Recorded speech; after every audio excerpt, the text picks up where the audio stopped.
The fact that I can judge cutting. Nasa cottage.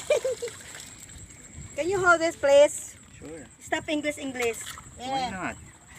Because my nose is bleeding. Me too. Pero in English mo po ito. Yun! Yun! Uy, nagkakatalon! Dali! Uy! Nagkatalon-talon na! Talon-talon! Huwag mo ilagay. Patagilid lang para hindi umano yung tubig. Ayun! Chuchay, tara na punta ng bayan. Sige, tara. Ayan o, dyan o, kampanaryo na yun o. Yung lugar na yung way na yun. Sige, mama. Hahabulin ko. Napunta na ba natin yan tayo? Hmm? Saan? Nakatalo niya na laki. Hintay, dali. Huwag yan, lagyan ng water. Naninipsip sila ng ano, ng blood hair. Sabi ni John Lex, ano daw? Scientific word ba yun? Nako lang ang nakakaalam nun.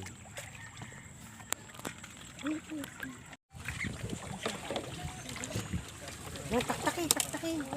Yan, taktakin. Saan? Ang laki. Ayan, nangunguha sila ng hipon. Baka may kinamamahid. Pwede po kami umupo.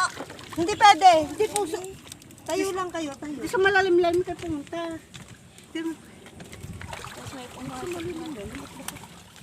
Uy, wala naman naman.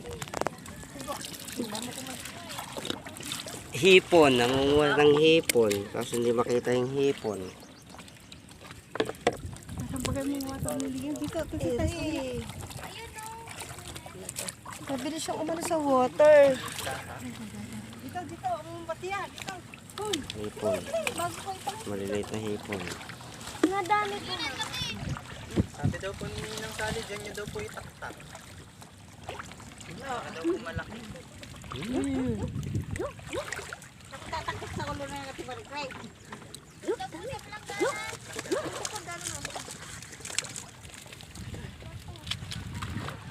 Ano kasi hindi alam natin natin binitasan natin yan. Pagani. Paano natin malalaman na mayroong hip? Ay, banda kami nga pala. Silalin. Hindi marami silalin. Kaya huwag mo muna arasin. Air pass no? Dito. Dito.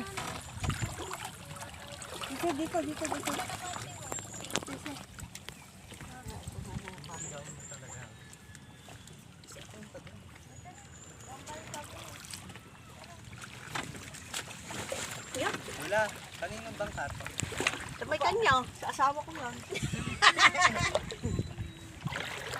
Mama po.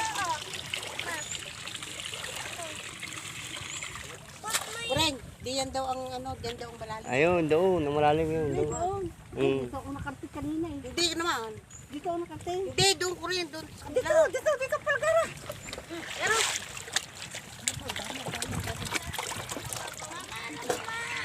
May naglalangoy po doon eh. Saan? Dito po. Kanina po. Hanggang doon. Tawala, mama. Ayan. Nangunguha sila ng hipon. nangunguha ng hipon, wala namang makuha. Ayun, wala daw silang makuha ng hipon. Nagtatago. Paano, kukunin na, ang daming apta, oh. Ang dami raw apta. Apta. May nakapanguha na siguro dito. Oo nga, ay, nakabaliktad na eh. Ay. Tapos may kangkong pa, oh.